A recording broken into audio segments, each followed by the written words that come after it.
former President Ma, our two distinguished speakers, Professor Fukuyama and Professor Zhu Yunhan. Ladies and gentlemen, welcome to the part 2 of the Fairwind Foundation lecture series. I say part 2 because yesterday we had the first part of the event, which is a lecture delivered by Professor Fukuyama at the same place.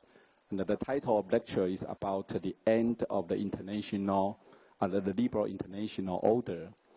I think those who attended the event learned quite a lot, just like me, from the very inspiring and knowledgeable lecture by Professor Fukuyama. And for today's part, I think we are going to have a different form of event. We are going to have a dialogue between two distinguished scholars. And before that, I would like to introduce our two scholars, their education, their background, and their writings to you. Maybe you did not attend yesterday afternoon's lecture. Professor Fukuyama is a senior fellow at the Freeman Spogli Institute for International Studies at Stanford University. He is also the director of the Center on Democracy Development and the Rule of Law. Before joining Stanford University, he was a member of the Political Science Department of the RAND Corporation and a member of the Policy Planning Staff of the United States Department of State.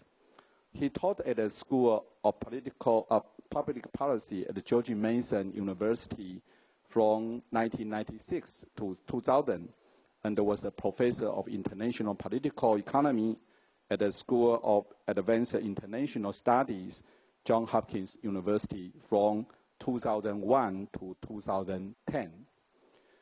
Professor Fukuyama is a very prolific author. He has published, I think, more than 10 books, and most of them are very, very well received, and some of them even have more than 20 different language editions over the world. The books include the most important one, which is The End of History and the Last Man, and other books include Trust, Our Post-Human Future, State Building, American at Crossroads, The Origins of Political Order, and the last one, Political Order and the Political Decay. In the year 2015, he received a very important prize that is called the Johann Skytte Prize, which is the highest honor in the study of political science. We are so very glad that Professor Fukuyama will be able to come to Taiwan to visit Taiwan again on the invitation of the Fairwind Foundation. I think his lecture yesterday and his dialogue today will benefit so much our understanding of democracy, of populism, and the global international order. I would also like to introduce you Professor Zhu Yunhan. Zhu Yunhan used to be my colleague at the Department of Political Science at the National Taiwan University. He is now a research fellow of the Institute of Political Science at Academic Sinica, and also a professor at the Department of Political Science at the National Taiwan University. He was elected as an academician. Academician means 院士 in Taiwan at the Academic Sinica in 2012, and he was elected a fellow of the World Academy of Sciences in 2016. His research interest covers the area of democratization, political economy, methodology of social sciences, and the study of East Asia politics and economy. He is also the author of more than 15 books, among which I will mention the two most important ones and published recently. One is Democracy in East Asia, the New Century, and the other is Taiwan's Democracy Challenges. I will invite you to join me to welcome our two distinguished speakers for the moment. So please join me with a big hand.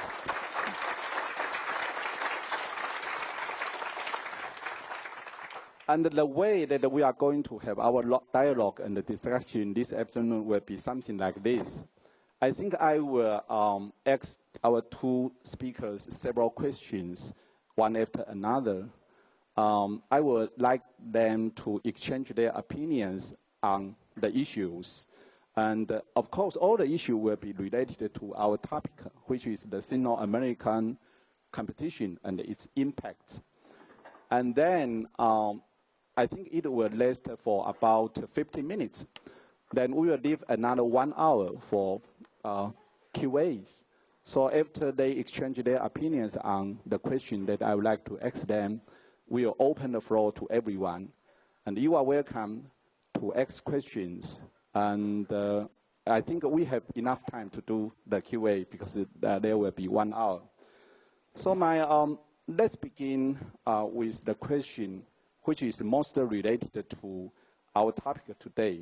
Because we are going to talk about the Sino-American competition or its impact. So maybe I think we should clarify what kind of relation it is between the United States and China. Because somebody think that with the election of President Donald Trump, the relation between the two countries has been kind of confrontation. But some other guys may think that it is just a kind of competition instead of confrontation. And some even more optimistically to think that it is still will be a kind of cooperation instead of confrontation. Given the so many different events that happening in the past few days, especially the event that happened, I think, on Wednesday, the United States government want to draft a resolution at the UN to condemn the use by the Syrian government of chemical weapon. And it happened that Russia, as usual, of course, will vote against the reservation. But China, interestingly, abstained from the solution. So many people think it might be a sign for the two countries to be more cooperative instead of confrontation. And I think that we're going to have a huge impact on the rest of the world in the coming years as soon as Mr. Donald Trump is the president of the United States and Xi Jinping serves as the chairman of the People's Republic of China. So may I ask Professor Fukuyama to give us some of your observation or opinion about the nature of the relations between the two big countries, please. So thank you very much, Professor Zhang, and thank you again for the opportunity to speak to the Fairwinds Foundation and this wonderful audience we have. So I think we need to, we will talk about the United States at greater length and what to expect from this administration. I would just caution everybody that I don't think you can draw any big conclusions from what Donald Trump said this past week, because it was completely different from what he said the week before, and because he doesn't, I think, have very well-defined positions on, let's say, the South China Sea or, the THAAD missile system in Korea, all these very specific policy issues that I don't think you can draw really big conclusions from these short-term kinds of statements. So I think you need to back up more to the structural relationship between the United States and China. And here I think you have to distinguish between the economic relationship and the strategic relationship because for obvious reasons there's much more possibility for a productive competitive but cooperative relationship in economics, whereas when you get into the strategic relationship, it seems to me that there are just, it's more of a zero-sum game where it's going to be harder to find points of cooperation. So let's begin with the economy. It's funny, but the Obama administration actually did treat the economic relationship with China as almost a zero-sum competition. So, for example, the Trans-Pacific Partnership, I think, the origins of that was really strategic rather than economic. Of course, they had a lot of economic objectives in terms of harmonizing rules and, getting a more even playing field in various Asian countries for American services and so forth. But there was an important sense in which the TPP was understood as a barrier, a kind of anti-Chinese barrier. It never made sense to me why China wasn't invited, to be a member of this organization if the real purpose was greater economic cooperation. And I think if you look at historically at the origins of it, it grew out of these discussions between Japan and the United States about, whether there's a way to kind of use a trade pact to contain China, which is why it's kind of crazy that Donald Trump on day one, pulled out of the TPP, because I don't think he understood that there was this actual intention. But they were very competitive on other things, like the Asian Infrastructure Investment Bank, which I think was one of the stupidest things the Obama administration did, trying to block it, not realizing that apart from Japan, they couldn't get any of their major allies to go along with them. And there, it seems to me, the United States would have been much better off to agree to be a founding member of the AIIB. They could have used their influence, because I think in that area, China actually does want to demonstrate that it can run a major international organization and that it can run it according to global standards and not according to some Chinese, lower standard. And the United States, I think, could have played an important role in helping shape, for example, the safeguards that they would use on infrastructure lending, in various parts of Asia. But instead, the Obama administration treated this as a kind of threat to its own hegemony and, was dug in their heels, and then, was humiliated by the fact that none of their allies, except Japan, was willing to go along with that. And so I actually think that that's still an area where there could be a substantial amount of cooperation. And in fact, I think that the United States could learn something from China. We'll have to get into this later in discussing development models, but the Chinese development model is really different from the American one because it's so heavily based on heavy state infrastructure investment. And the United States has basically stopped doing this. We don't invest in it at home in the United States, and we don't do it in other countries. And that's something where I think we could actually learn something from China. So that could potentially be a productive relationship. Now, when you get into One Belt, One Road, that becomes a little bit of a different story because it's such an ambitious effort to reshape Eurasia that, there you begin to bring in all these other strategic relationships. So that's a little bit of a different story. But I do think there was a real area for productive relations. When you get to the strategic relationship, it does seem to me that the prospects for cooperation are much more limited. And I think that's largely because of the American alliance structure. There's frequently talk about the need for a G2 where the U.S. and China, as the two largest powers, negotiate directly to try to manage their relationship. And I just think that that's not a realistic outcome. I mean, it's sort of like what the European great powers did in the 19th century when everybody else in the world was just a colony of some European power, and they could trade this colony for that colony and so forth. But the world isn't structured like that. The United States has all of these alliances, with Japan, with South Korea. We don't have an alliance exactly with Taiwan, but we certainly have a long-standing moral commitment.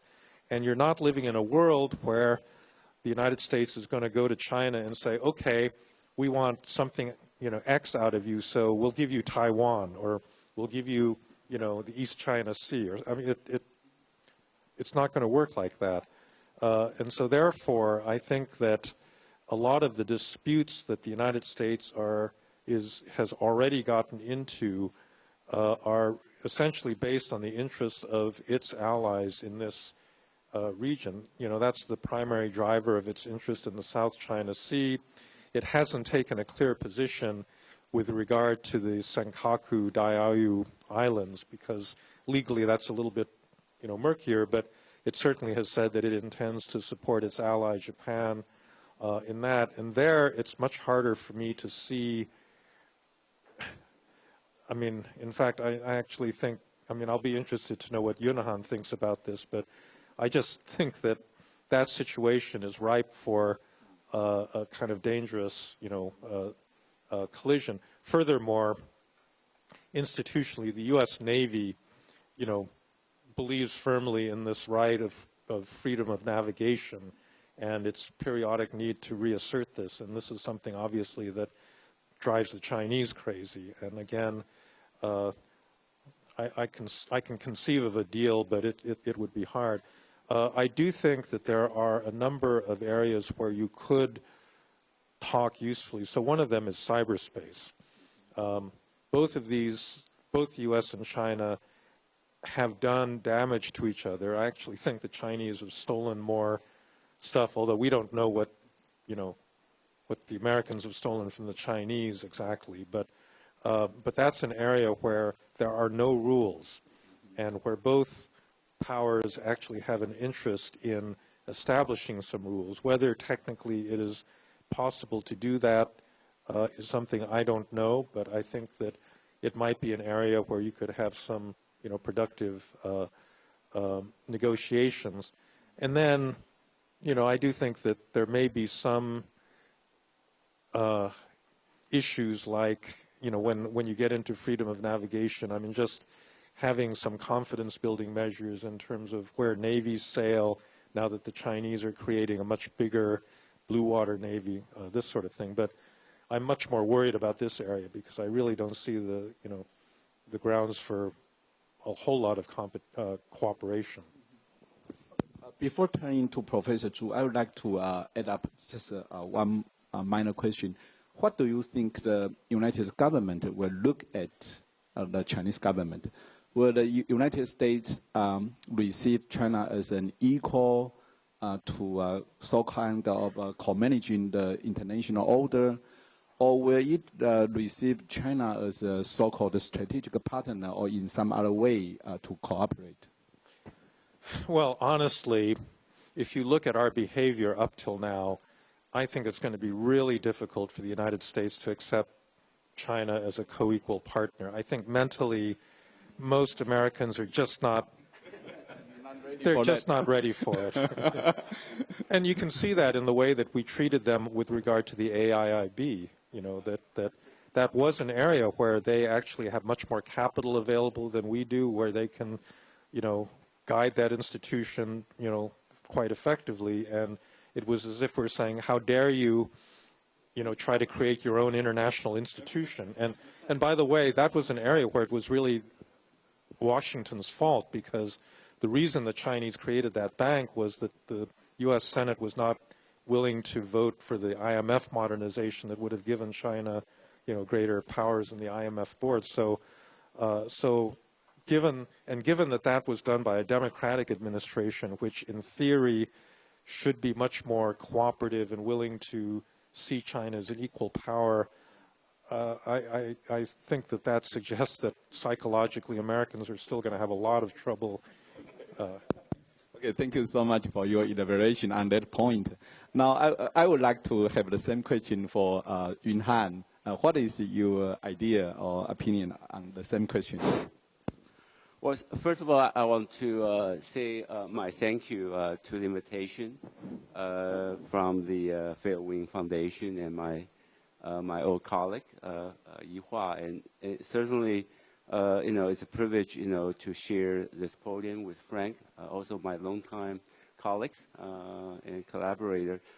Let me just probably add a few more observations and try to put this big issue into perspective.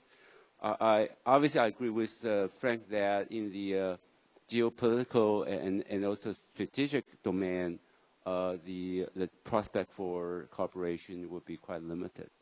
Not only that, I think historically steering a peaceful transition from a defending superpower to a rising superpower is always difficult and sometimes can be treacherous.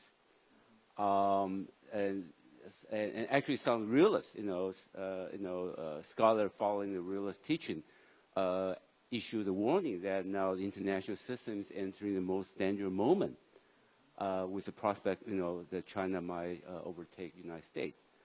So they worry that, this rivalry might escalate into a head-on confrontation, even, deteriorate into a military calamity. In addition, on top of that, we have quite a few flashpoints in East Asia. Senkaku or Diaoyu Island, the South China Sea, and the nuclear issue on the Korean Peninsula. Any one of them might trigger escalation, a rapid escalation of military conflict between two nuclearly powered states. That's really to some people it's totally unthinkable. I will argue that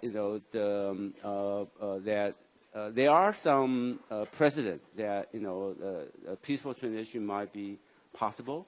That's between the British Empire and the United States during intermission of the World War I and World War II. However, I want to caution that the two countries, they are both Anglo-Saxon country with a very strong, close cultural affinity, while China and United States, they have traveled down very different trajectory in the recent past.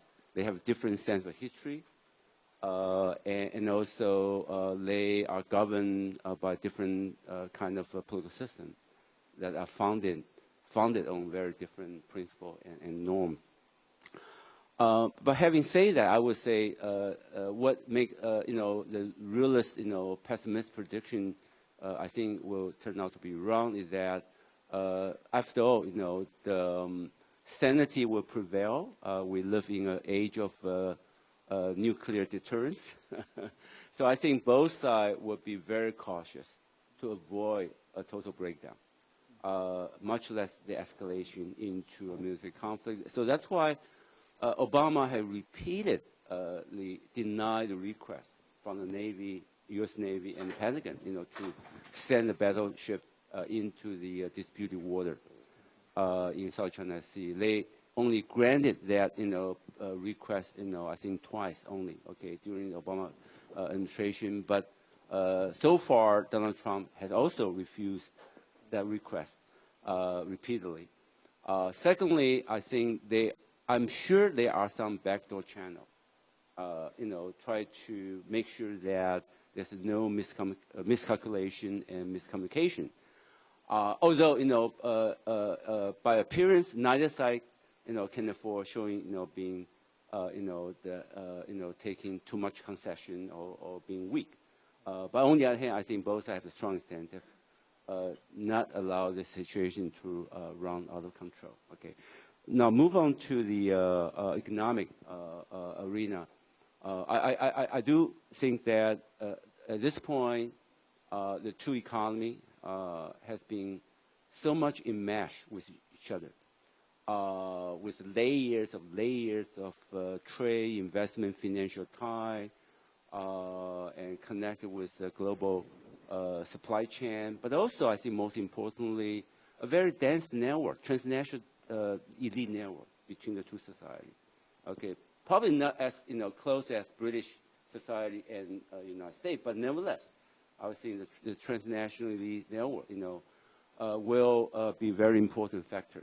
How to help the two, government to number one, to identify area of cooperation, and try to find a way to actually make sure that there's no breakdown in the ongoing economic chain. Besides, there's so much inducive and opportunity for mutually beneficial exchange and cooperation. But I agree with Frank that this, mutual accommodation will not be easy. The American people are not ready to accept China as the equal partner, much less becoming the number two. No U.S. president would be would dare to simply allow that to happen, right? United States, just sliding into number two in so many areas. But only I hasten to point out that for the next, 10 to 20 years, American elite and the German power have to live through a very difficult process, a learning process. Constantly, adapt to this new reality, and align their self-perception with the fact that in many areas, United States will be overtaken by China, and the slippage might not be reversible. But I can definitely predict that it's not going to be easy. And also, finally, I will argue that the interests and aspiration of the two, they are not fully compatible, right? So in many areas, including, global warming and other areas, potentially there should be more room for cooperation. I think their agenda will collide with each other and sometimes maybe fiercely. But on the other hand, I think, if sanity prevail, both government and their policy lead will have enough incentive to, number one, to live with the fact that the two jobs have to live peacefully, with each other, and actually set aside their difference, but working on the more constructive aspect of cooperation. I think that has to be the way to go. Although how to address the ongoing popular backlash against globalization, that would be the most challenging aspect for the two countries. It's not a problem for China, at least not for the foreseeable future. China, you can actually argue, is a major beneficiary of this liberal international order and also the U.S.-led globalization more specifically. So I think, although China does have some grievance, he probably wants the existing norm and institution to be more inclusive, to become more responsive to the need of developing country. But nevertheless, I don't think it welcome any rupture to all those infrastructure that sustain the global economy. Yeah. Yeah, sure, please. I want to make one specific point about a potential area of both conflict and cooperation, which is Korea. Right. That's what I just want to push a little bit, because I think many of our audience will be very curious about what will happen in the peninsula, given the development in the past few days. Yes. Is the United States going to cooperate with China or collide with China in their handling of the nuclear crisis in North Korea? Okay, so again, I don't want to make any predictions about what the administration is going to do. I'm simply going to... So there's several points to be made. So first of all, the crisis in North Korea is qualitatively different now than it was 2 years ago, because 5 nuclear tests last year. This young leader is willing to take a much, much higher level of risk. I think the American intelligence community judges that it is very likely he's going to have an ICBM that could deliver a nuclear weapon to the west coast of the United States by the end of Donald Trump's first term. And I honestly do not see how any American president can allow that to happen. I don't see how that can be. And I don't really see any good way of stopping it. I think, engagement hasn't worked, sanctions haven't worked. And so I do think the possibility that, there will be some effort to use military force is, has become much more likely. Now, the deal, there's a potential deal that has always been lurking in the background that could get you to a cooperative solution with China. So the Trump administration seems to think that they can trade something for Chinese cooperation in reining in North Korea. This is unrealistic because I don't think that they understand what's driving China. China does not want to see the Korean Peninsula united basically by South Korea, which remains in an alliance with the United States. They don't want to have American power projected all the way up to the Yalu River. That's the single thing that's been driving them for the last, 30 years, and they're just not going to permit that. The potential solution is if you could somehow commit, if the United States committed itself to basically ending the alliance and withdrawing its forces from the peninsula in the event of a unification of South Korea. That's the deal that's been out there for some time that would deal directly with that Chinese fear. But the Chinese do not want to talk about that. There have been track 2 negotiations where something like this has been suggested, and they just don't want to talk about it, I think, because they don't want to give any hint that they believe that their North Korean ally could disappear one day.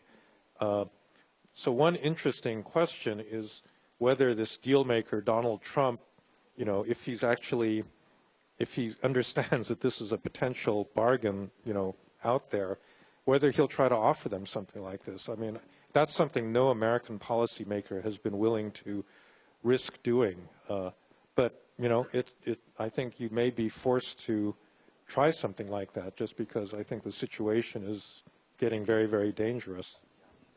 Well, thank you very much for your response to our question.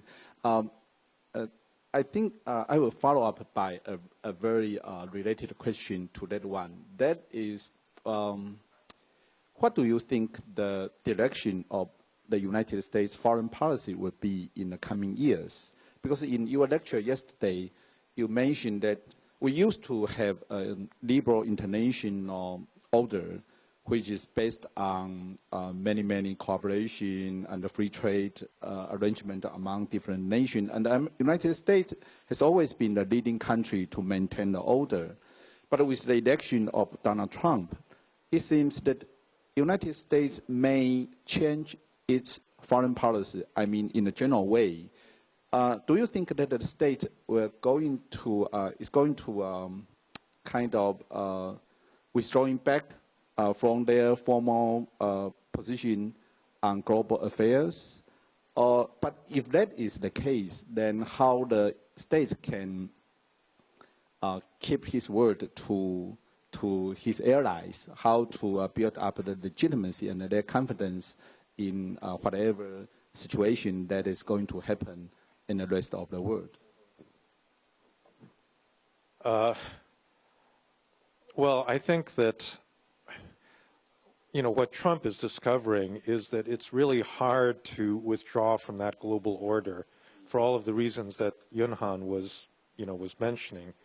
So it may seem attractive, for example, to renegotiate the North American Free Trade Agreement, but the supply chains now in North America are so intertwined that, if you start looking at what exactly you could do about that, apart from tinkering very marginally with the agreement, I don't think there are any particularly positive options. And I think something like that is also true. Like I was saying, I think yesterday about there are specific areas like steel where the United States could take a different position, but to completely somehow renegotiate that whole relationship, and do anything like Trump was threatening, a 40% across-the-board tariff, I think that that's a fantasy, and I think all of his advisors are telling him, just forget about it, that's not going to happen. So I actually do think that there's such powerful structural forces keeping these two countries locked together that you're not going to have, a very dramatic effort to tear that liberal order apart. Okay. So you think that basically the Americans' commitment to its allies, especially, for example, NATO, or even some economic organizations such as WTO, will still be in fact, even though that Donald Trump may not want to do the same thing as Obama administration before? Well, I think it's very hard actually to undermine an existing big international institution. I think what's going to happen is the United States is not going to invest any effort in expanding, that set of institutions. And it's going to continue to put pressure on its allies to pay more. I mean, I think that's exactly what's happened in NATO. So, okay, Donald Trump says NATO now is not obsolete, it's worth something, but he still wants Germany to pay more, and he's going to put much, much more pressure on the Germans to increase their military spending than, every American president has complained about this, but I think that Trump is in a position to actually be more credible because he has threatened that, we may try to renegotiate the entire position if they don't get more serious. So I think in that sense there will be, there will be some important changes. Good. Thank you. And what do you think, Yunhan? Let me first get back to the nuclear deal, on the peninsula. It just happened that, another distinguished colleague at Stanford just came, Bill Perry. And I have a chance to talk to him, at greater length. I think I tend to agree with Bill that, well, number one, I think the grand bargain that Frank just described, I don't think that that allows the South Korean to unify the country through military means, and then in exchange for the end of the U.S.-Korea military alliance and also withdrawing all the troops from the peninsula. I don't think that's a credible term to China. And so that's why they don't want to talk about it, okay? But I think there are a possibility for limited cooperation. I think China becomes nowadays quite upset by the North Korean regime. And I don't think they are in good communication anymore as a highest echelon, and don't know exactly, what the intention, of those provocations. But nevertheless, I think both the United States and China, they understand that what North Korea really wants is, I think, pretty much, a guarantee for its survival and existence. And I think probably they might be willing to exchange, maybe not a total demolition, but at least a freeze on their current development in exchange for security guarantee from the United States and to be backed up by China and Russia. At the same time, maybe they will demand some, compensation.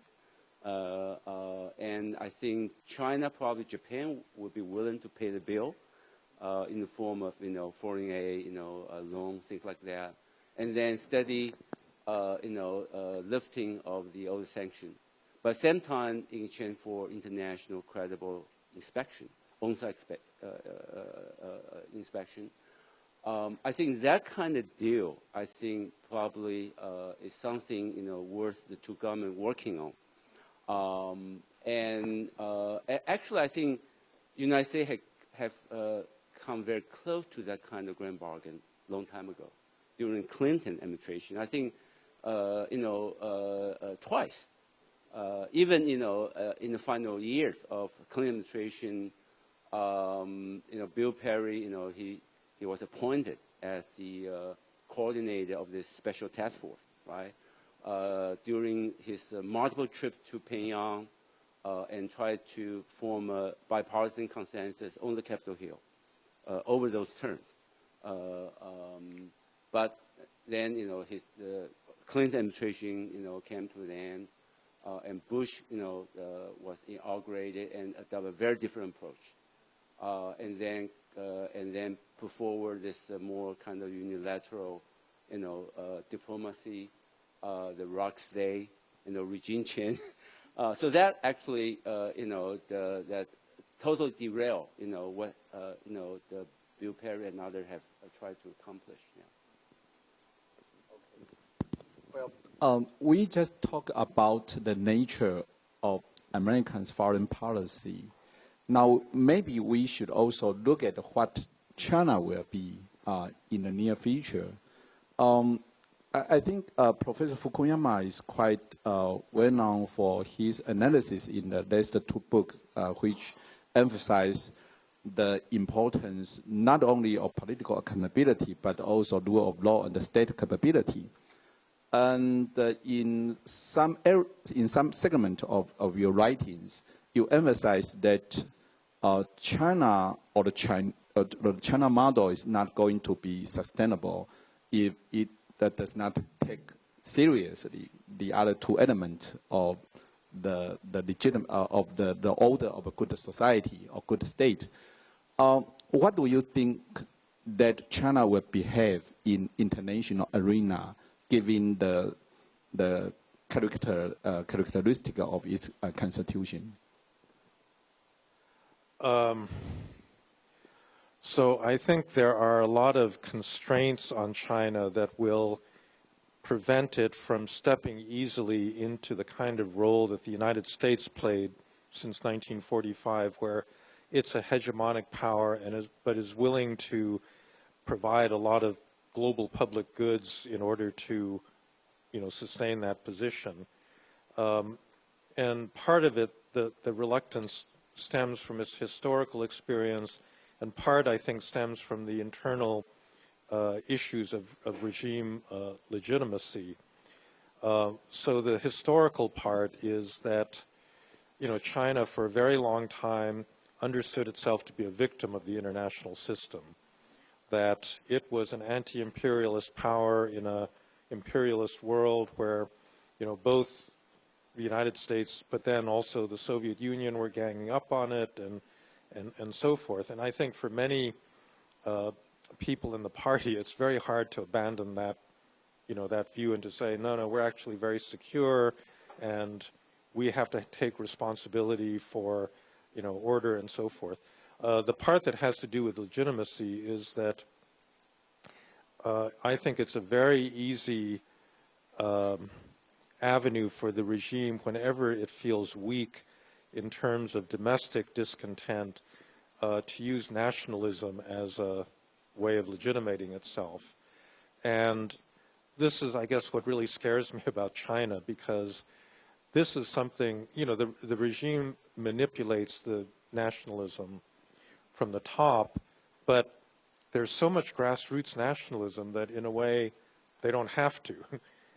And I've heard, just ordinary Chinese, talking to them about the South China Sea or some of these disputes with their neighbors who are, 10 times more ferocious on this than the leadership. And so it's not something that is all that, easy to control. And there have been several incidents, when, for example, they decided to go after Japan or Korea over some specific dispute. They actually got into trouble because they couldn't control their own citizens, in terms of the passionate kind of, response. And so this is a big force, that's operating in China, and they want to make use of it, but it's also something that, potentially is dangerous because it could get out of control. Now, at the moment, I don't think they have a big need to make nationalism a big issue because they're doing okay economically. They're slowing down, but they've managed to, they're whatever it is, 6.5% growth. That's still pretty, respectable given where they are. What I think people need to think about is what happens when they get into much deeper economic trouble. So I know there's a lot of economists in this room that know much more about China than I do. I find it really hard to see how the China model, the economic part of the model, really sustains itself indefinitely. no large country can keep growing at that rate, forever. So if it's not 6.5% when it gets down to 3 or 4%, or even, God forbid, they actually have a recession, which they've never had since 1978, then a lot of the premises of the regime legitimacy seem to be more in question, because so much of their legitimacy is the fact that they've been able to grow. And once you take that away, you're going to need to turn to other things, like national identity and foreign policy as a means of legitimating yourself. But for the time being, I'm not sure we have to face that issue. Okay. Thank you. Yunhan, you have been observed the situation in China for decades.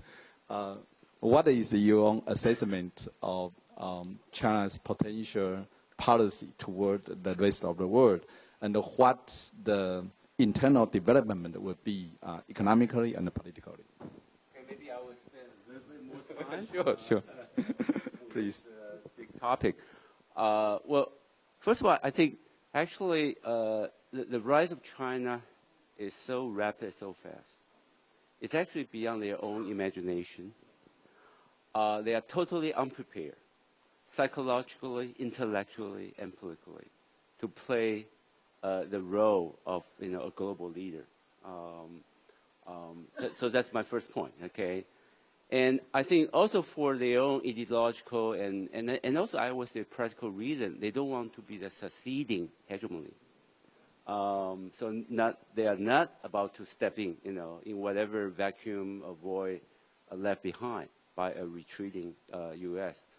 But nevertheless, I think China has already established for their own, priority and national interest, a web of platform. A platform is always like, a region plus one, region plus China, like ASEAN plus China, EU plus China, Gulf state plus China, Caribbean and Latin American, plus China, and Central Eastern Europe plus China. Okay, so each of the regional bloc, on the one hand, they are significant enough, okay, to be not necessarily a co-partner, but at least roughly on parity.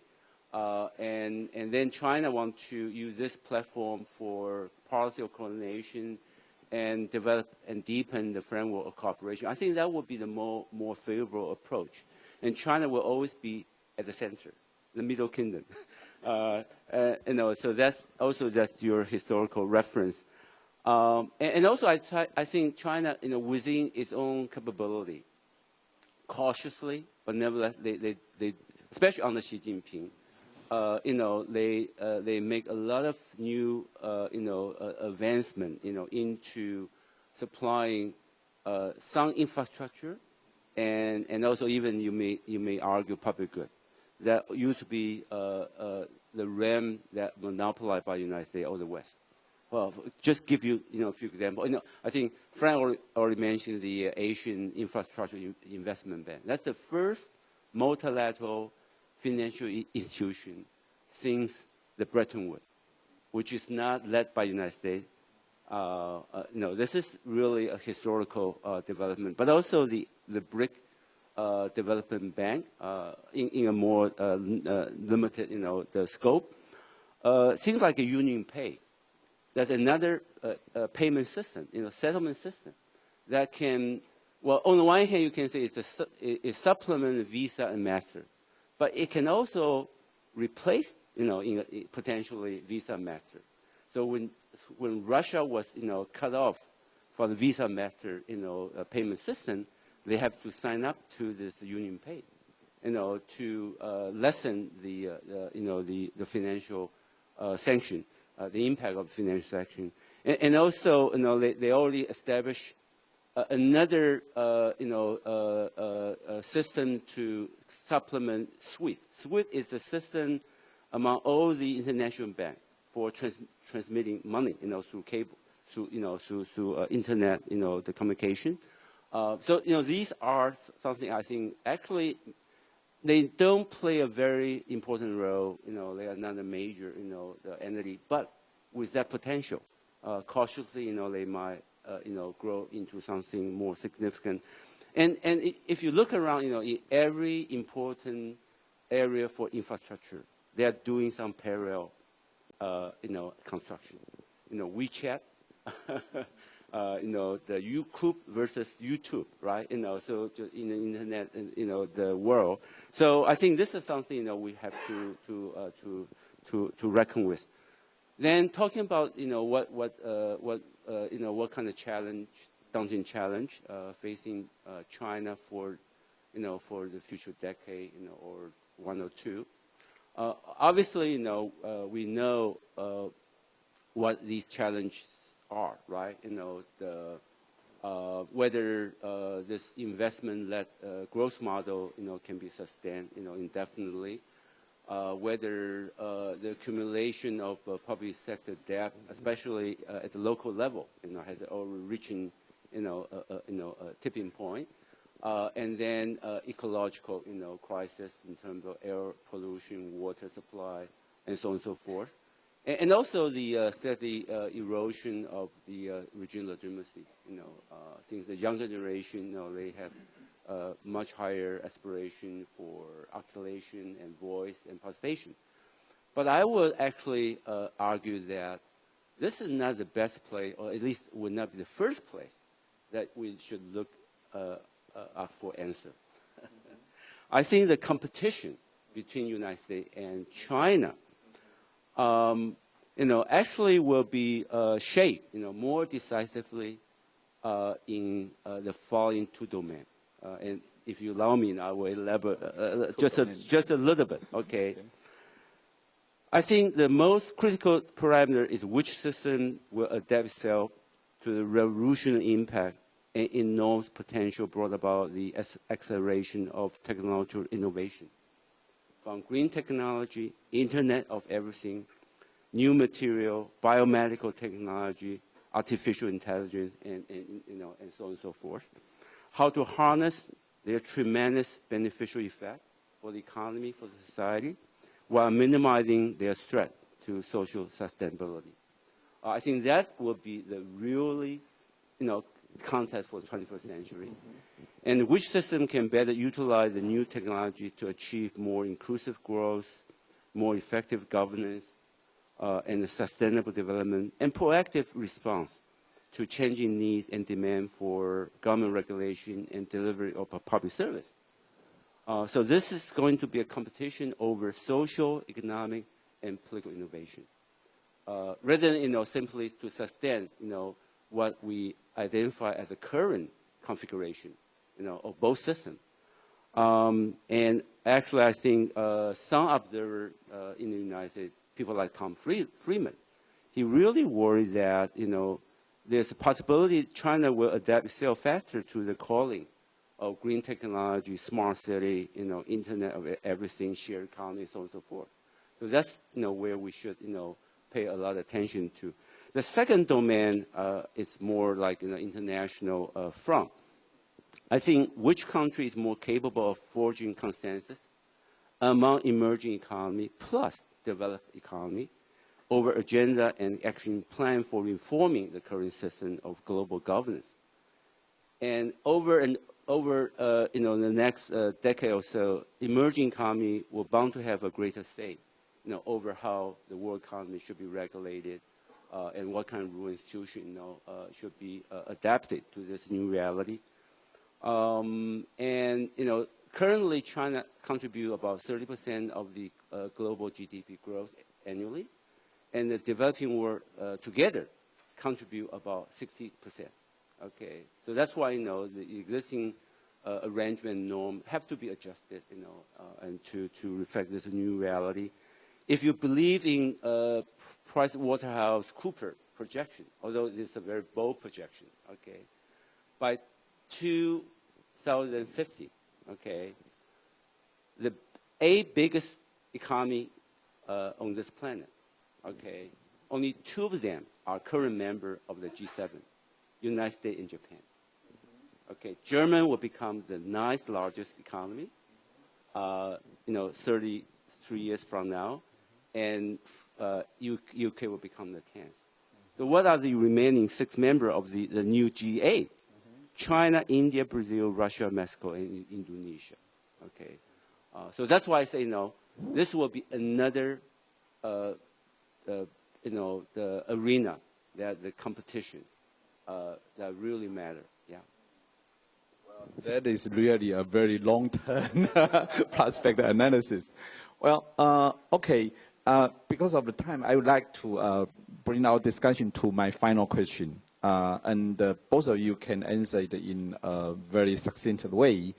That is, what will be the implication the Sino-American competition or cooperation would be for the rest of the world, especially for East Asia, or especially for Taiwan? From your perspective, what would you like to say to, for example, our government or our people as to how we should respond to the emerging new relation between the state and the China?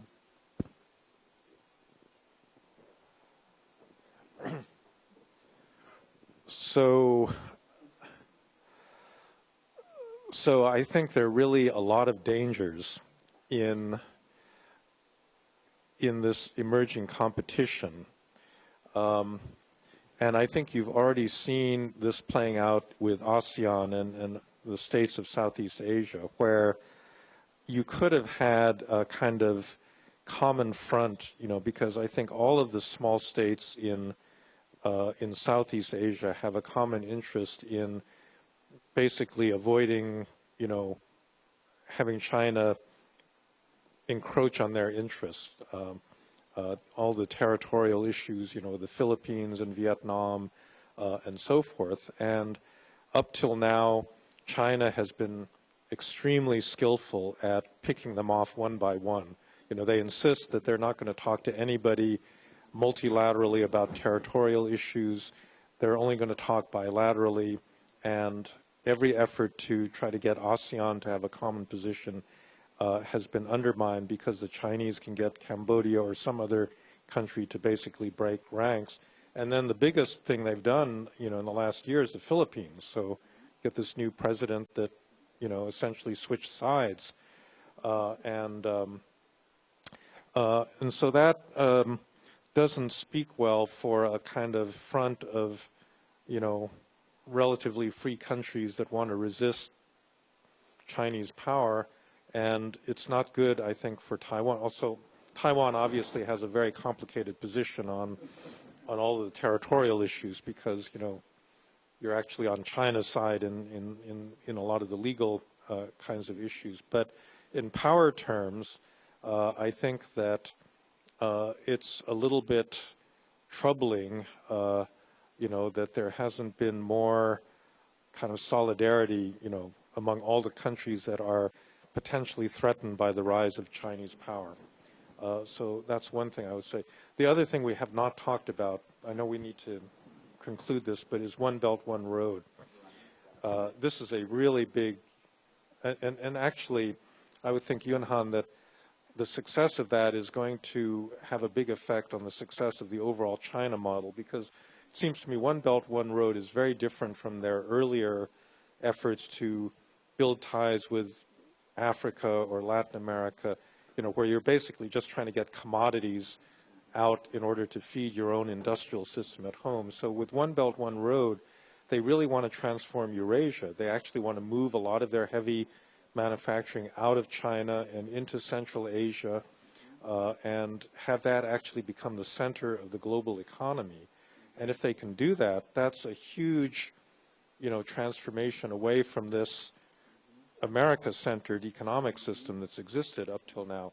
So then the question is, can they do it? And that's where I think I would raise some real questions.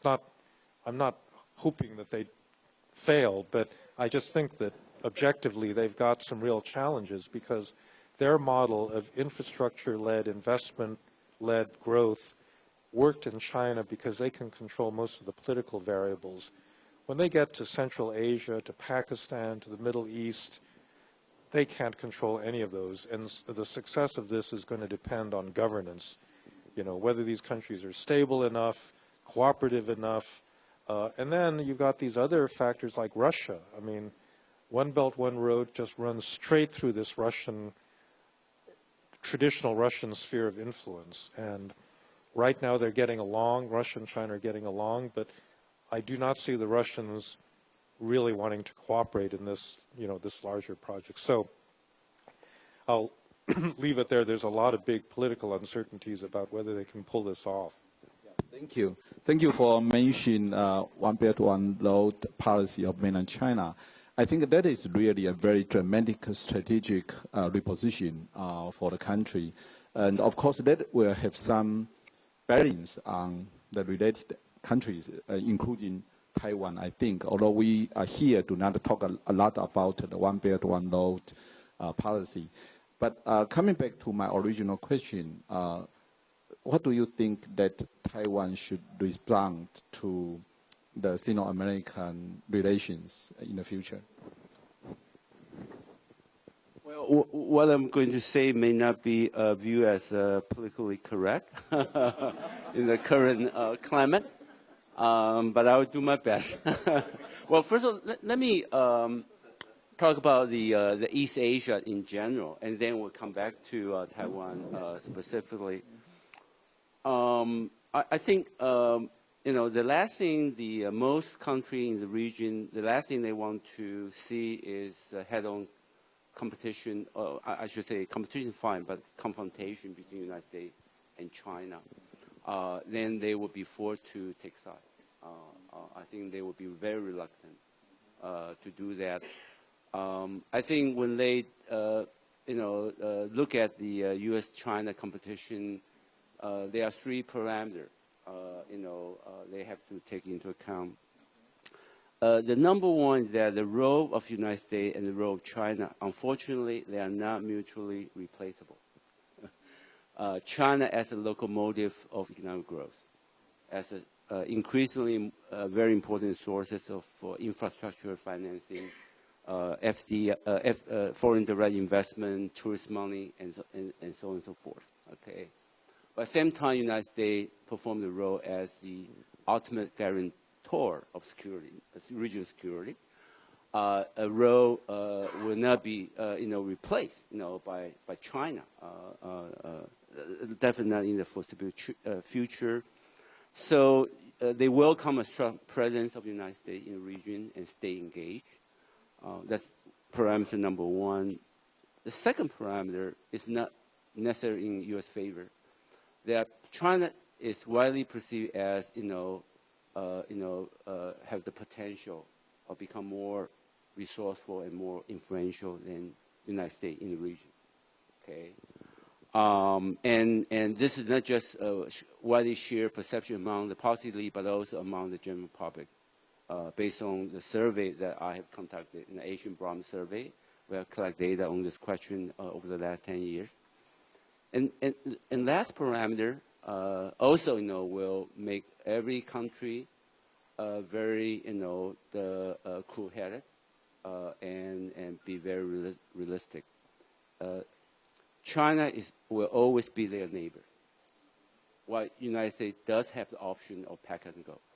Okay, although it's not, a realistic, prospect, but nevertheless, that long-term, possibility still linger on, in the back of their mind. So they cannot afford, most countries cannot afford to become really an enemy to this big neighbor. It will always be there. Okay. So I would say, these three parameters also apply to Taiwan. Okay. Taiwan is not a floating aircraft carrier, unfortunately. And Taiwan cannot swap its geographical location with Cuba, right? Some people think that would be wonderful, So I think, I agree with Frank that, but we are quite unique in the sense that, we have to put our, concern for how to preserve our de facto independence and long-term autonomy, right, as the first priority. Okay, so I have to regulate the risk, that might, generated through, integration, closer integration with mainland China. But on the other hand, I don't think that if Taiwan still wants to be a very vibrant economy, play a very important role in the regional and global economy, there's a strategy, that can bypass China. I think we don't have that option either. But can you be more specific about how do you mean by that we cannot bypass? I would say Taiwan should stay engaged. Actually, I'm a strong advocate for what I call the comprehensive engagement with mainland China.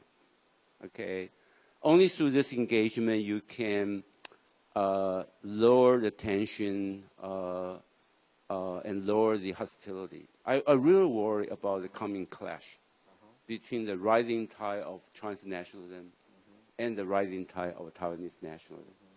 Okay, that would be, might lead to very tragic outcome. And also, I think that only through comprehensive engagement that Taiwan can exercise its soft power in a very sophisticated and subtle way. Over the last 30 years, believe it or not, we have exerted a lot of influence, in a little, the way we have done it, has not been really noticed by a lot of Western media, unfortunately. Okay, as a source of idea, as a source of, the best practice for governance, public service delivery, NGO, and so on and so forth. Even, how to build up a modern legal system that protect, property right, and insolvency regulations, things like that. Okay, just give you one concrete example. There's a hospital, not a big one. It belongs to the Christian church. Okay, 彰化基督教医院. Okay, they are the incubator for a lot of senior executives from a lot of hospitals located in mainland China. They are hired by them as senior consultant, management, team. Okay, since the demands become so high, eventually, I think 2 years ago they built a new training center. So every year they train, the executive, from mainland China. To offer them the new idea and best practice, how to run, a very efficient but also a very friendly, modern hospital. Just one concrete example. Okay, so there's so many things we can do, through engagement. Yeah. Thank you very much for your further remark. Do you have any final response? No. Okay. With that note, I would like to open the floor to all our audience. The way that we are going to do the QA part is that please raise your hand, and after I identify your position, then introduce yourself by saying that who you are or where you are from. Then please limit your question within 2 minutes at your best, so that we can take more questions.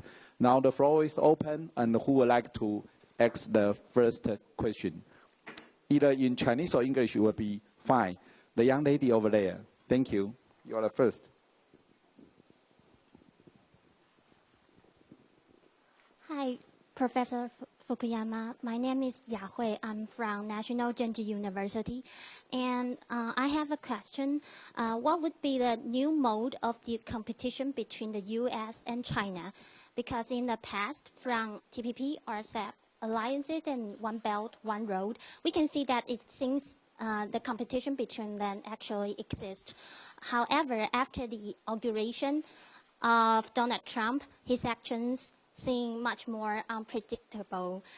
He claimed to renegotiate existing agreements such as WTO, NAFTA, and he accused the traditional U.S. allies such as NATO, Japan, South Korea of rewriting on American power. So I'd like to know your point of view on how would be the new mode of competition possibly become in the future, and how would it affect global economy and global security system? Thank you.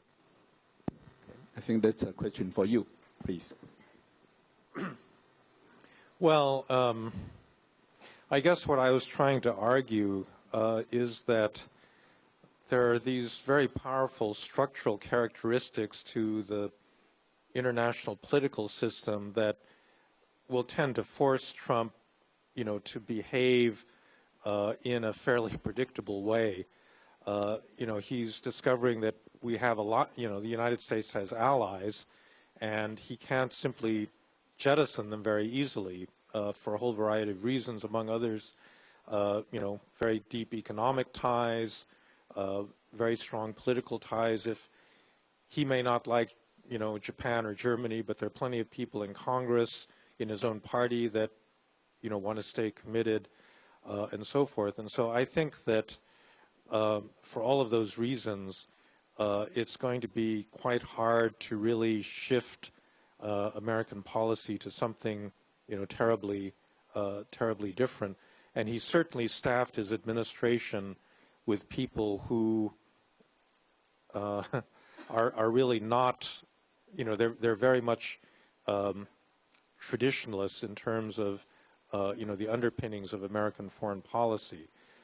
So actually some of the right-wing commentators have been saying we've still managed to elect Hillary Clinton, even though it's Donald Trump in the White House. Okay, thank you. Okay, there are two gentlemen over there. The young gentleman first. Yeah, the one behind you. Thanks for your excellent speech, Professor Fukuyama. I have one question. In recent years, the Beijing model proves to be more attractive to many developing countries. The Beijing model is emphasized on the state law to interference, to regulate the whole economy, which is contradicting to the Washington model that emphasizes on free market system. Also, many developing country that would prefer to work with China because China's foreign policy is based on non-interference. So they are happy to work with China because China don't care about their human rights. So do you think this trend will give China upper hand in the geopolitical competition with the U.S. and in the long run, this trend would possibly damage the liberal international order? Thank you. By the way, are you a student here in Taiwan or from mainland China, by the way? Just curious. No, I'm not student. Oh, you're not a student. Okay. Well, anyway, thank you. Well, I said this yesterday, and I really believe it, that although China in the past decade looks like it's been more successful, I think that the ultimate measure of a political and economic model has to be measured over a longer period of time. You can be very specific about this. So China has some big advantages. It's got a lot of money in terms of, infrastructure investment, for example. For the last couple of years, I've been doing this project where we're actually directly comparing Chinese and Western efforts to build infrastructure in developing countries, which is really where a lot of this competition, comes down. So Chinese can do things quickly. They can provide a lot of money. They come in with a big package, and if it's the World Bank or the United States, they can't offer anything competitive because you have to have open bidding. The United States really does not have a export-import bank, or the way the Chinese do, and so forth. On the other hand, the fact that the United States or the World Bank or other Western institutions bring with them rule of law, safeguards, and a lot of other institutions, in the long run, is actually very beneficial. The Chinese have invested in a lot of really terrible places because they claim they don't want to, interfere in the sovereign behavior of the states that they deal with. So they go into the Democratic Republic of Congo or Venezuela or Ecuador or a lot of other places, and nobody's happy as a result of this. They lose a tremendous amount of money. The projects don't work terribly well. They produce a lot of environmental damage, labor rights, are violated and so forth. So I think that we have to be a little bit careful in assessing the relative strengths of these models, because I do think especially rule of law makes a big difference in the long run. Well, thank you very much for your very, very clear answer to that question. I find there is another gentleman. Yes, the one, excuse me, the one two rows in front of you. Please raise your hand. Yes. Thank you.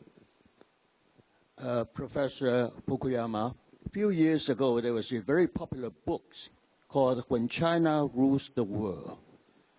And I would like to hear your opinion about the opinion being given in that book relating to your observation about China's rule in the international society.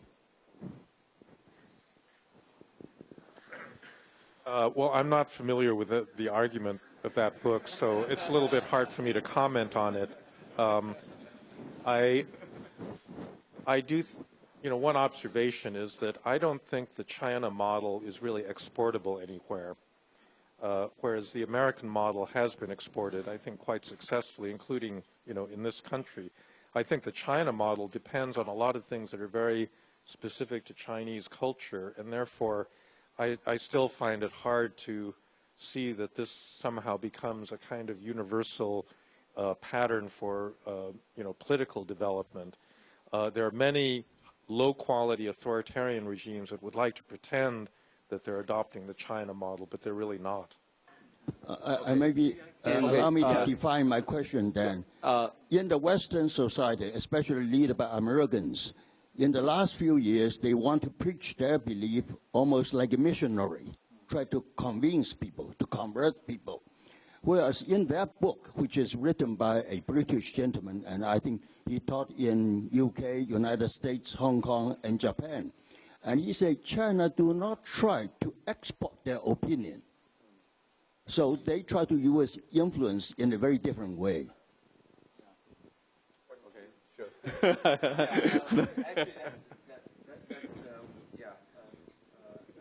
A clarification I do want to share with you. That's by Martin Jack. Okay, yeah, okay. He's a frequent, commentator for British print media, Guardian. Yeah, yeah. I think the essence of the book, on one hand, argues that the China, encourage cultural diversity in terms of each country can travel down on their own the trajectory to modernity. So there shouldn't be no monolithic model that fit all. Okay. But at the same time, I think the book talks about cynicization of global order. It's a big idea. That China eventually, but China, it's not a sovereign state; it's a civilization state. So the way it look at the global community is very different from country that grew out of the Westphalian tradition. So they have this the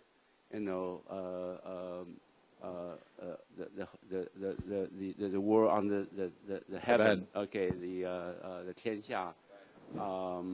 Yeah. So this is something that Martin tried to talk about. But I think a lot of the Chinese colleagues that I know of, even themselves, they don't necessarily agree with his bold projection. Yeah. Mm-hmm. Okay, and that is also your opinion. Well, I think my view on this that eventually I think the country like United States and the West as a whole bloc, will go through this mutual accommodation and mutual adjustment with country like China. Okay. Okay. So in the end, it will be hybrid. System, that can accommodate different aspiration and also self-identity. Yeah. Okay, thank you. I would like to know if we have questions from this area. Yes, you get the priority. Thank you.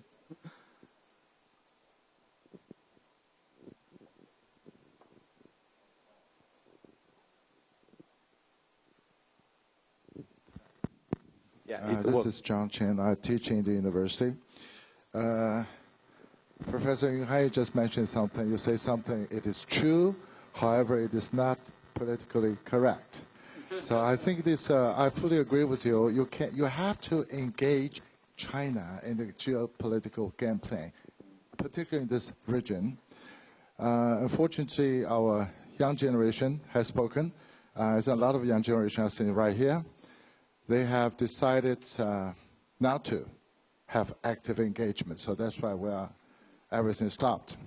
I think the question needs to be posed not to the panel judges, it has to be posed to the young audience sitting right here.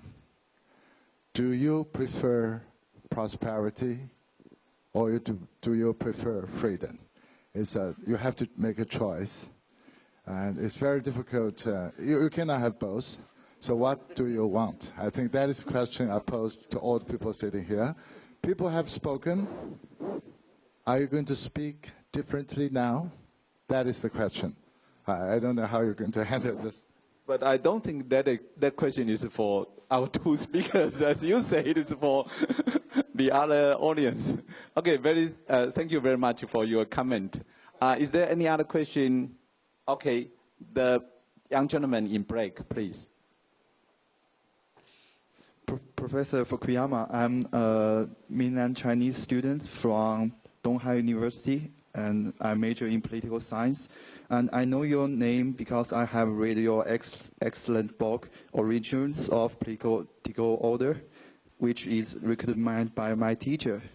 And you mentioned that China's economic mode is not sustainable. I have a question that will there be any major economic change in China in the future decades? And do you think what impact will that make in cross-strait relations? Thank you. Well, Professor Chu actually mentioned a lot of those challenges that China has to make this transition from a middle income to a high income country. It's a very difficult one because it requires qualitatively different, policies where you have to get your economic growth through productivity gains rather than through, the old mode of Chinese growth was mobilization of underused resources, but that simply doesn't work anymore. And that's where you get these very different kinds of challenges in the educational system, in providing the right atmosphere for innovation, and so forth. And so, again, I'm not sure I can add a lot to the ongoing debate about whether China is going to make that transition, but it really does require a different set of institutions. I guess the theoretical question that I wonder about a lot is that we Americans particularly, but I think in the West generally, believe that you can't have genuine innovation without a high degree of political freedom. And that's but I don't believe that dogmatically. I think it's an empirical question, and China, seems to be challenging that because they have produced an awful lot of entrepreneurs and innovation under a condition of, very limited political freedom. So I think that's one of the things we have to watch is whether they genuinely can move to this higher level where the government, plays such a heavy hand in decision making. Okay, thank you very much. Any more questions? Yes, I found that gentleman has raised your hand twice.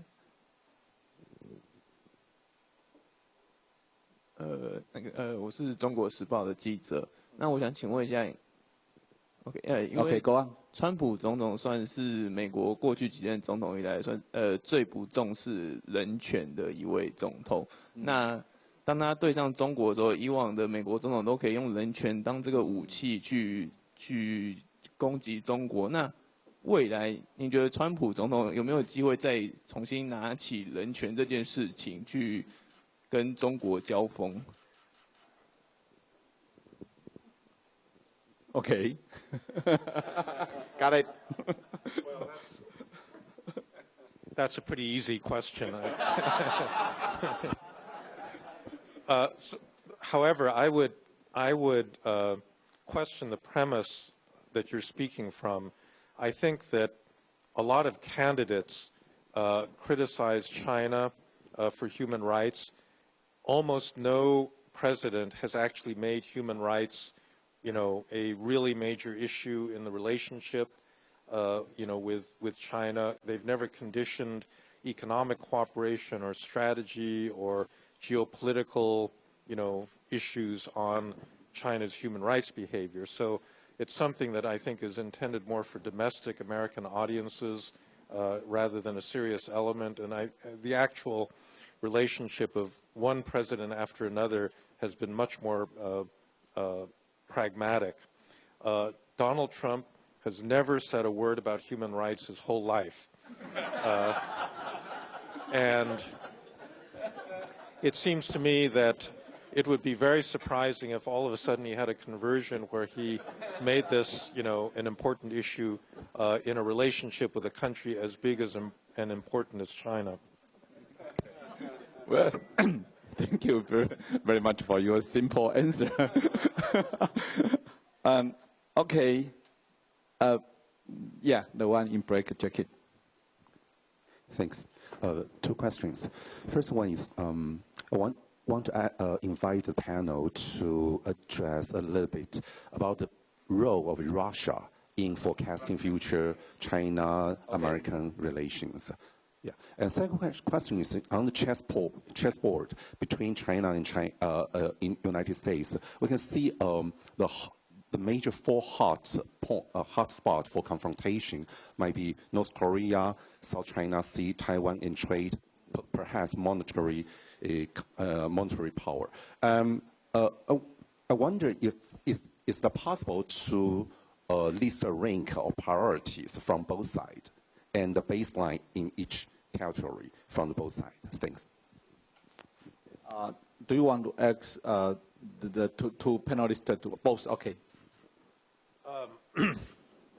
So Russia, I think, will not play in the relationship directly, except to the extent that the United States is increasingly, it's got a bad relationship with Russia.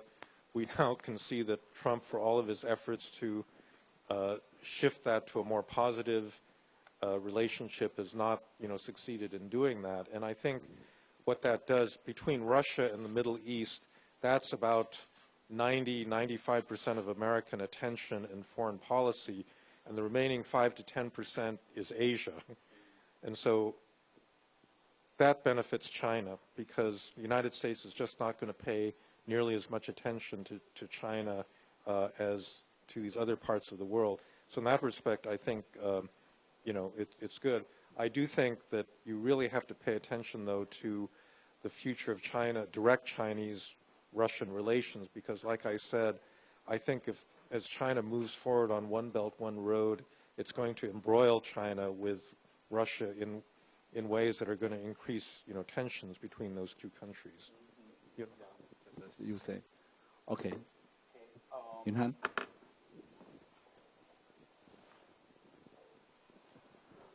I think China actually always, has been very cool-headed toward the China-Russia relationship. They don't have any fancy, projection about how their relation might, be consolidated or to be deepened. But Russia tends to get most out of its, out of the triangle relationship for its own agenda. If you look at the bargain, very difficult bargain over the natural gas pipeline, between Russia and China, and also the deal over arms sale, the terms of transfer, technology transfer, things like that. So I don't think the two will always forge a close alliance vis-a-vis the United States. But they do have enough incentive under circumstances to cooperate, and they probably need each other facing up to the United States and the West. I think a very important development we should pay attention to is whether Shanghai Cooperation Organization might be upgraded. So far, it's very limited, the security cooperation framework. But that also is a very vital to what Frank has just said about the political risk, the One Belt, One Road we have to overcome.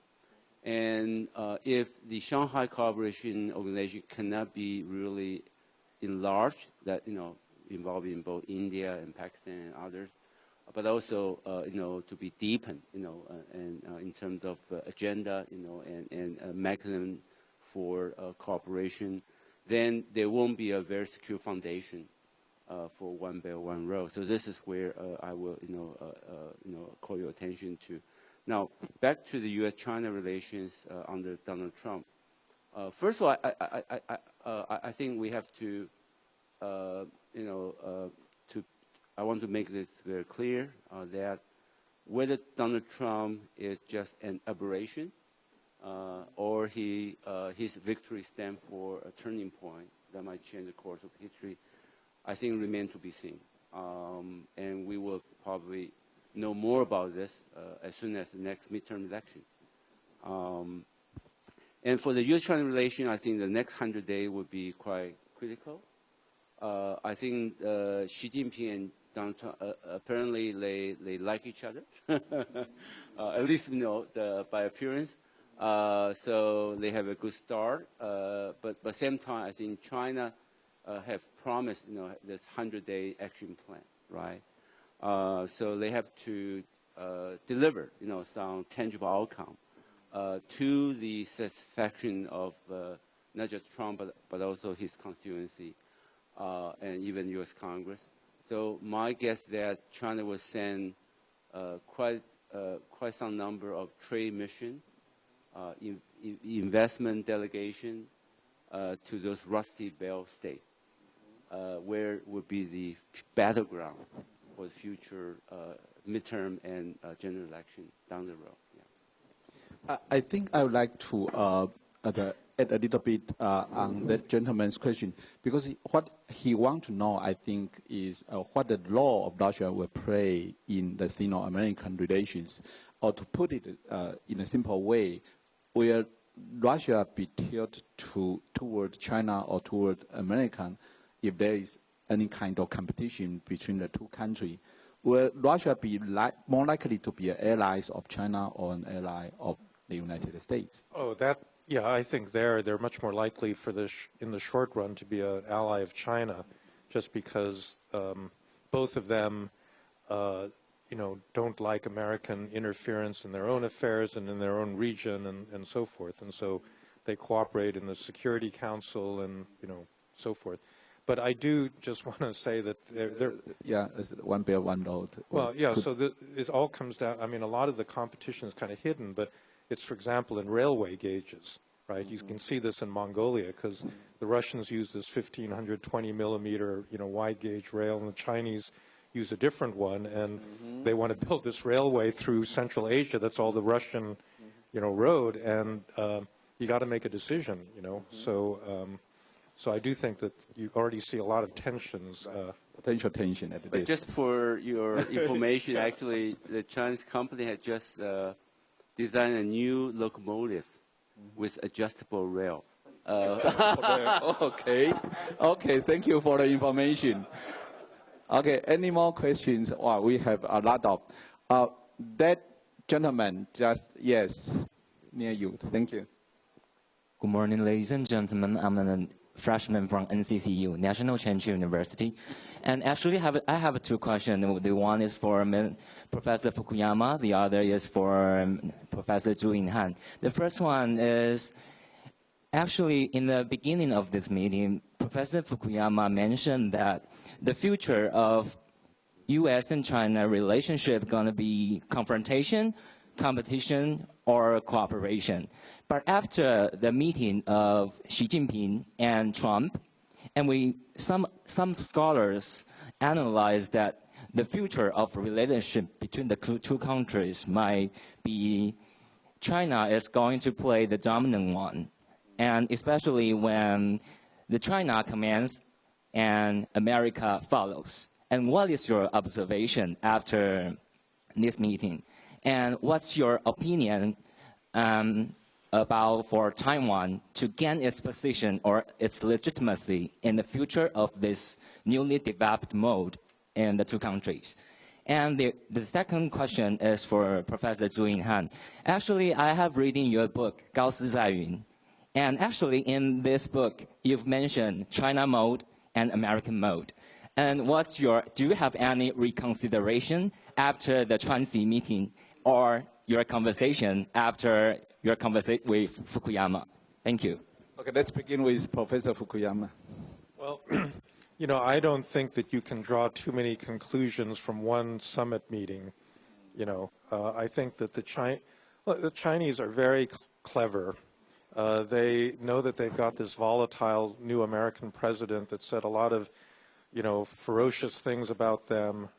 China's raping the United States and so forth. And so I think you know, they're doing what they ought to do, which is just to play it very calmly and have a nice relationship, try to build some personal trust with Donald Trump. And I think they've succeeded in doing that. But there are still all of these big issues, you know, North Korea and South China Sea, allies, trade, you know, that are potential sources of real difficulty. And I think that's what you got to pay attention to. And I don't think that any of those really have been resolved as a result of one meeting, where, as far as I can tell, nothing of substance was, you know, we don't know what was discussed privately, but certainly nothing of substance was decided at that meeting.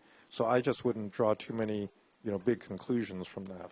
Thank you. And you, Yinghan? I still believe that both Chinese model and American model, they will be a serious competitor to each other for decades to come. And Donald Trump victory simply probably, you know, will actually reconfirm, you know, that projection. But I do want to emphasize that there are still a lot of elements that are in American favor. We shouldn't underestimate them. I think the United States basically is surrounded by a very secure geopolitical environment, and also with many important allies on both Atlantic and Pacific front. While China is surrounded, you know, by so many countries and difficult, you know, the neighbor to deal with. And the United States will still be a land of innovation. It has the first-rate university, think tank, you know, research lab, things like that, and high-tech company. It still has the most flexible labor market among all the OECD countries. U.S. dollar will remain the reserve currency for a long time to come. English will still be the universal language, which is a very powerful, you know, tool in terms of soft power. But I do worry that, number one, I think the West as a whole will be much weakened over time, and probably, you know, will be ideologically exhausted, you know, at the same time. And the United States might, for all kinds of domestic reasons, might turn more inward-looking. And this trend has already taken place even before Donald Trump, right? The Republican congressmen, they want to slash the budget for Title VI. This is federal money for foreign language training across the United States, which is very important, you know, for the United States to train the next generation be able to communicate, right, effectively with the rest of the world. And also the United States, as, you know, Frank already mentioned, that it doesn't have any strong ambition to revitalize a lot of existing multilateral agents. Rather than it's kind of retreating, or simply, allow it to be eroded over time. WTO, and also UN system, things like that. And also, I worry that the Capitol Hill, there are so many politicians with very parochial outlook. And I have to wait and see whether all the budget slashes, will, come to be materialized. I hope not. Okay, the Donald Trump wants to slash 30% budget out of State Department, and stop any program, that provides assistance to democracy, and rule of law. And also they're going to affect, when they slash the budget from the Energy Department for anything to do with global warming. Because for a lot of research university, Energy Department is a very important source of their funding. Okay, so on and so forth. I think these trends, that really worries me. But nevertheless, I think that the competition is for the long run. Not, we are going to have a very clear-cut outcome, in the near future. Yeah. Okay. If I could just say, just respond. So foreign policy is really a lot different from domestic policy in the United States because most Americans really do not have strong opinions about foreign policy unless there's a war or some, immediate threat like September 11th. And so it's possible to change things through different leadership. And so it could be that Donald Trump will be this aberration. He'll do badly in the midterm elections. He either won't run or, somebody else will succeed and who's much more internationalist. And I think you can reverse this. So, you have to remember what happened after the Vietnam War. We were going through a similar period where a lot of Americans wanted to retreat, and we happened to elect Ronald Reagan, who was a big internationalist, and he convinced everybody that the United States should be involved in a much, bigger way. And I think that could happen again. It might also not happen, but it's, it's very much a matter of leadership and kind of the accident of who ends up, being president of the United States. Yeah, Professor Fukuyama always has confidence in the resilience of democracy, even in the United States. Okay, any question? I think the young gentleman has raised your hand several times. Please.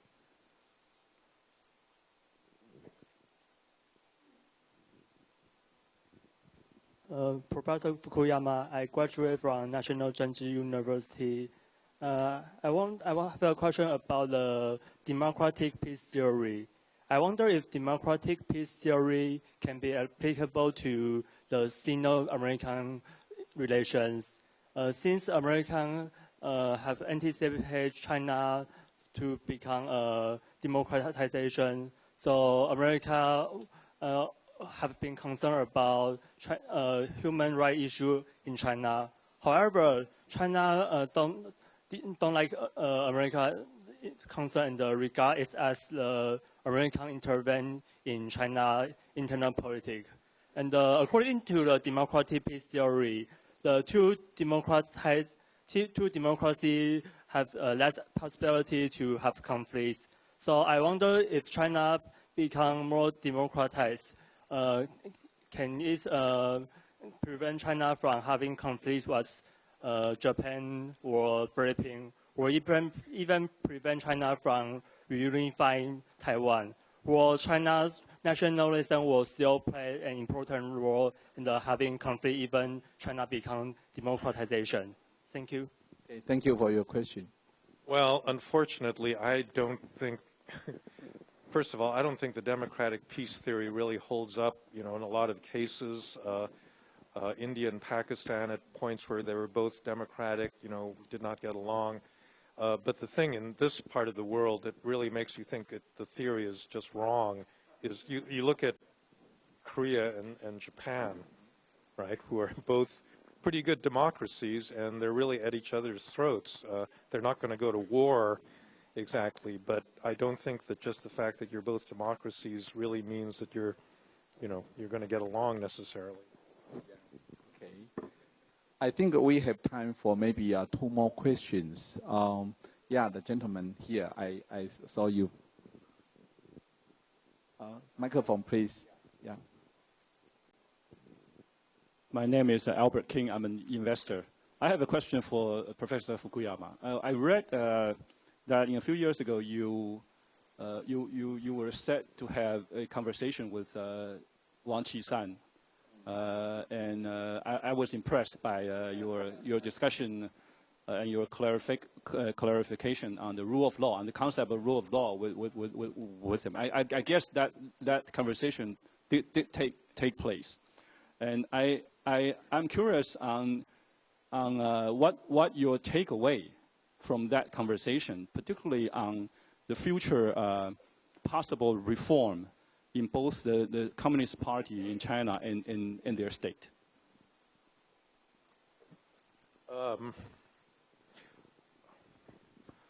Well, I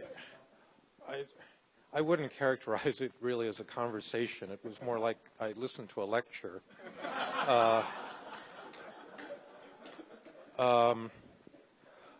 Yeah, I mean, maybe we could talk about it afterwards, because I've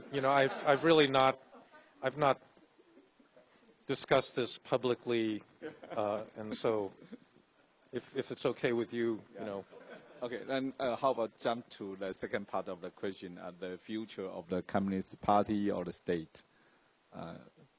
Either you want to infer from the dialogue or the lecture. Well, I mean, he, like Xi Jinping, really thinks that the Communist Party is completely necessary for the future of China. Neither of them can imagine how you can run a country of 1.3 billion people without the Communist Party.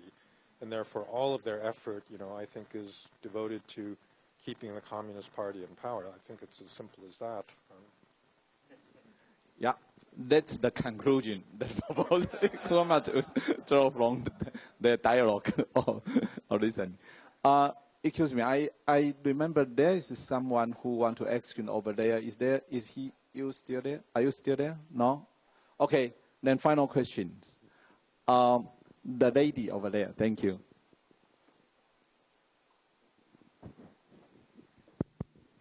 Sabina Sun from UCLA. My question is actually a little bit relationship with the later part of his question. My question is,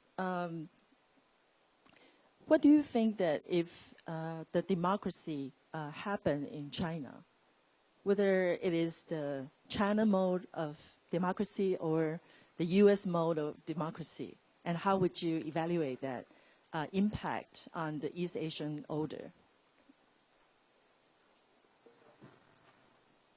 Well, I'm on record as saying that I actually don't think that China can democratize anytime soon, and that I actually think the preferable route of political development is for them to follow the model that many European states followed, which is to build up rule of law before democracy. I think that if they democratized any time in the near future, I mean, so you just think about this country, the dominance of the KMT made it extremely difficult for other, parties to actually govern. They didn't have the experience and so forth. In China, that problem is going to be so much more severe. 90 million members of the Communist Party, they penetrate the government. There's really no way of disentangling the party from the government. And so if you have an open election where you could elect another party, how's that party going to possibly, run China? I just can't conceive of how that would work well. And so I think that for them, the best route is actually to have a kind of ever-increasing scope for law where the party itself comes under the discipline of law all the way up, to the senior levels, and that's what we ought to be hoping for. And then, open contestation, maybe down the road we can think about that. But I think that it's really hard for me to imagine, democracy, in the short run.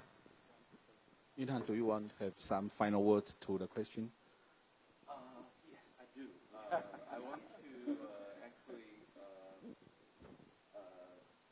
paraphrase a very important statement, from Frank, your latest work. I think you mentioned that no quality state, then no quality democracy. I think that's a very important observation. So I certainly agree with you. I certainly agree with you that that for China, rule of law and also building up, a modern state apparatus, with all the internal check and balance, auditing system, all kind of self-restraint, the mechanism. I think that's probably more important. And that actually applies to any emerging democracy anywhere. So I think you should be given the credit for bringing the state back in the second time. It was brought back to political science as a core concept, around early 80s. But then, the democratization, fetish, simply overrun, our concern of the state building. So thank you for that. Well, thank you, Yunhan. With that final remark, I think we are going to end our dialogue and Q&A today. I would like to take the opportunity to thank our two distinguished speakers for the terrific dialogue and all the wonderful questions from our audience. And I especially want to thank Mr. Ma, our former president, for coming here to join us for the discussion. And before you leave the hall, I would like to remind you that the Fairwind Foundation is going to have some other important activity, including lectures and symposiums and dialogues. And we will try to reach you as much as we can so that you will be able to be informed by the news. And please come to join us and attend all the other activities. And I will thank you again. And thank you for our wonderful staff and our volunteers today. Thank you.